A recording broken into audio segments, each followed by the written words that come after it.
13 News Now begins with breaking news. We're updating you on that breaking news out of Hampton, where there was an explosion at a home and then a fire. And the pictures are pretty incredible. Let's go live to 13 News Now chaser Jason Walsh on the scene. Jay. And, Hampton Fire Rescue still on the scene out here in the 100 block of Linden Avenue. Right now, let's check your Weather Authority forecast. More showers or storms could pop up later this afternoon. You got it. Overnight, we've been watching activity on the radar just outside of our viewing area. So let's go over to Craig so he can break this all down for us. Yeah, we had some big storms out to the west. One of the biggest upsets in congressional history is what we're talking about right now. Republican Eric Cantor came up short, falling to Tea Party opponent David Bratt in the Virginia primary.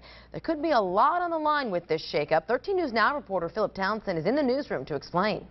Nobody in America thought Eric Cantor would lose. That's a direct quote from a local politics expert. Two Gloucester parents accused of murdering their own baby now have attorneys. Brian and Shannon Gore, who you see on your screens, are charged with the death of their infant son. Yesterday, they were granted court-appointed attorneys in this murder case. Back in 2011, detectives say they found the remains of the Gore's baby boy buried in their yard. New evidence has allowed prosecutors to charge them with homicide in this case. The Gores, however, are already in jail after keeping their young daughter locked up in a cage and starving her. We have new information on a tragedy that happened overseas. The deaths of 5 American troops by friendly fire. We've since learned one of the soldiers who died in Afghanistan on Monday was based at Fort Bragg in North Carolina. 25-year-old Justin Helton was from Ohio. Only 2 of the 5 soldiers who died in that incident have been identified. The other soldier is identified as 19-year-old Aaron Toppin. He was from Illinois. The soldiers were in a joint operation with Afghan forces when they came under attack from the Taliban and called in air support. 5:36 now. Tragedy in Oregon. That school shooting, a teenage boy gunned down at school. Police say they now know who's responsible. New this morning, we're hearing from students as they try to make sense of all this violence. And then fire crews risked their lives to save a fawn trapped in rising waters. Were they able to bring that fawn to safety? 5:41 right now. Talk about living life on the edge. Look at your screens. Coming up, a homeowner's horror. Right now, that house is inching closer to disaster, hanging on the edge of a cliff. Literally. What's going on here? Look at that. What about the family who lives there? Ooh. The man accused of causing a deadly crash that left comedian Tracy Morgan hospitalized will appear in court today. Take a look at your screens. This is Kevin Roper. He's been charged with vehicular homicide following Saturday's crash. The multi-car crash on the New Jersey Turnpike left Morgan's friend, also a comedian, dead. Authorities say Roper, a Georgia truck driver, hadn't slept for more than 24 hours before that deadly crash. Right now, a home in Texas is quite literally dangling off of a cliffside and on the verge of falling right into a lake. Check out the video. It's into the newsroom from overnight. A big old chunk of the foundation of this home near Dallas just broke off last night. Deputies say a crack in the cliff was actually noted about a year ago and the house was condemned. Well, the property owner moved out just 2 weeks ago. Apparently, there's just no way to predict if or when the rest of the cliff might give way, but authorities say the soil is at a at a fast pace. Let's get to an animal rescue. We have an update now on a baby fawn trapped in high waters out in Missouri. You see the animal there on your screens near the water. This is video of the firefighters out there trying to get to the fawn.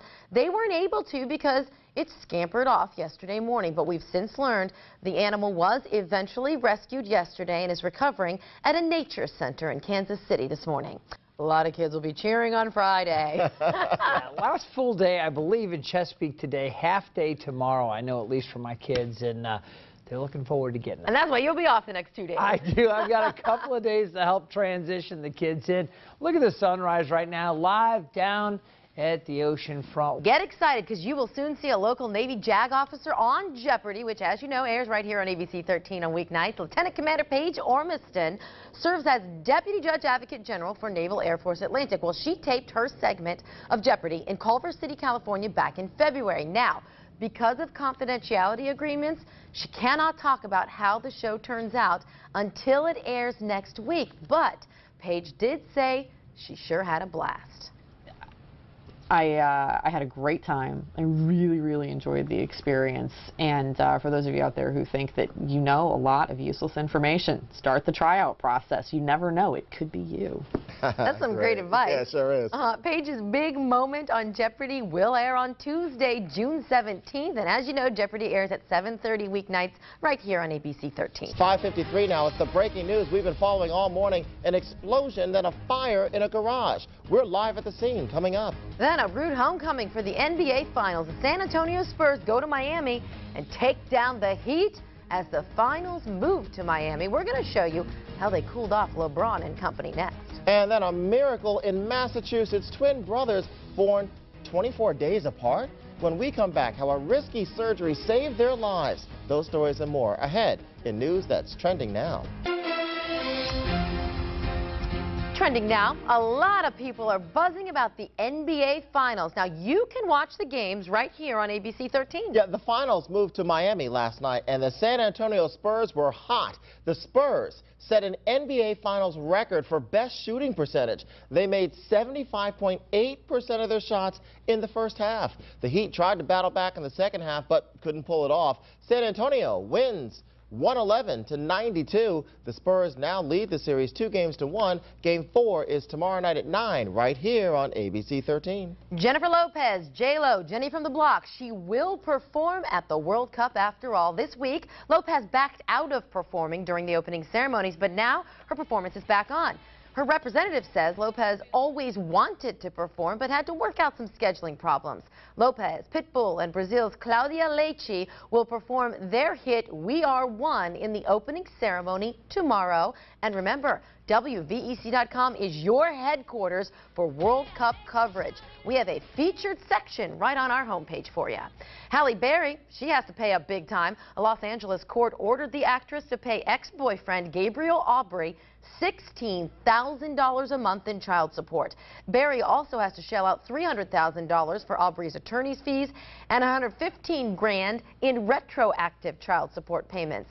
Berry gave birth to their 6-year-old daughter Nala back in 2008. The couple split in 2010. Does she look 15 to you? A Texas woman jailed for pretending to be a high school student, that's her right there, is now free. Police say she's 34 years old. Her name's Charity Johnson. She enrolled in high school last October pretending to be a 15-year-old.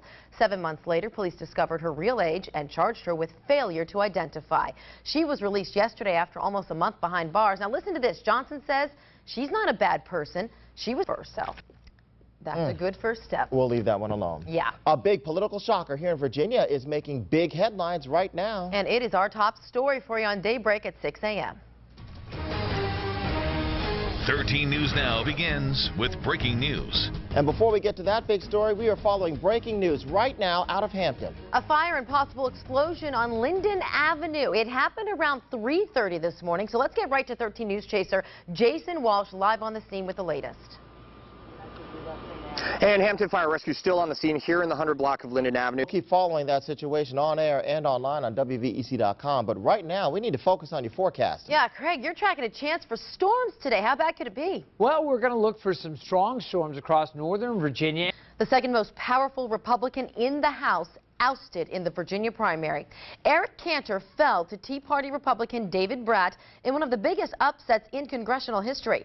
13 News Now reporter Philip Townsend is here in the studio with more on this race. And Philip, this was a shocker, but there may have been some hints early on that it would happen. Yeah, that's what a local analyst says. He points to some problems a few weeks. Later today, the Virginia Senate race comes right here to Hampton Road. This afternoon, Ed Gillespie will bring his campaign to Chesapeake and Virginia Beach. Gillespie won the Republican nomination this weekend. He will face Democratic Senator Mark Warner in November. Gillespie was a presidential advisor to George W. Bush and is a former lobbyist.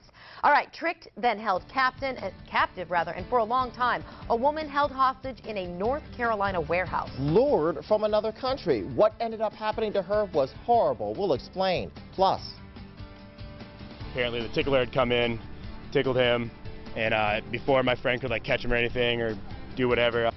You heard him right. He said tickle. It is a home invader who is not after cash or jewels. More on the strange crime wave going down in Boston next. 6:11 now, a potentially explosive end to show and tell. Quite literally, a Connecticut school in an uproar over one student's prop. We're going to tell you what he brought to school that's causing so much trouble. All right, wait till you hear this. Police in Boston are searching for someone who is breaking into homes, but the suspect isn't robbing his victims. My roommate woke up screaming, and there was a man in his room, and he had tickled his foot and was crouching by his bed. You heard him correctly. Police are searching for what they're calling a serial tickler. The culprit has hit several homes in recent months. Now, no one's been actually hurt, but many people, well, they're, as you can imagine, creeped out. Police are reminding people to lock their doors and, of course, their windows. Today, Shelley Sterling is heading to court. She's expected to ask for an emergency hearing so a judge can allow her to sell the Los Angeles Clippers. Shelley Sterling recently brokered, as you'll remember, a $2 billion deal to sell the team to Microsoft's former CEO. But her estranged husband, who you see here, Donald Sterling, has vowed not to sell the team. The NBA demanded the Sterlings sell the team after Donald Sterling was recorded making racist remarks. Let's talk about the heat now. Not the NBA's heat, our heat in the weather. That's one thing you're tracking for us. It's steamy outside. Yeah, it is going to be very hot. I guess, you know, if I talk too much about the heat, I got to mention the Spurs as well. But we are talking temperature heat today. Back up to near 90. Time check for you right now, 6:22. Wait till you see this. Inching toward disaster. Look at this. That's a house hanging over a cliff. Coming up, what caused this, and what about the family who lived there? Then, new information on the fight for control of Norfolk Public Schools. A judge's ruling could finally bring the matter to a close. We'll find out who will be in charge of several failing schools in Norfolk. Richmond City Council members are stepping into the debate about Medicaid in the Commonwealth. The City Council passed a resolution this week that urges lawmakers to expand Medicaid. It calls for the General Assembly in Virginia to work to give more Virginians access to affordable health care coverage and services. The debate over Medicaid expansion is at the center of the state budget crisis right now. Lawmakers cannot agree on whether to expand the program and will not agree to a budget. If a solution is not reached by July 1st, there could be a government shutdown in Virginia. You may want to grab that umbrella before you head out the door because Yipper. Craig is tracking a chance for some summer storms in your forecast. Find out when the wet and humid weather could hit you. And new this morning, first an explosion, then a fire. A detached garage goes up in flames in Hampton. It's been breaking news we've been following, and we will have a live report for you just ahead. Plus, a shocking upset at the polls here in Virginia with national implications. Eric Cantor loses his seat in Congress. And when we come back, experts explain how this happened.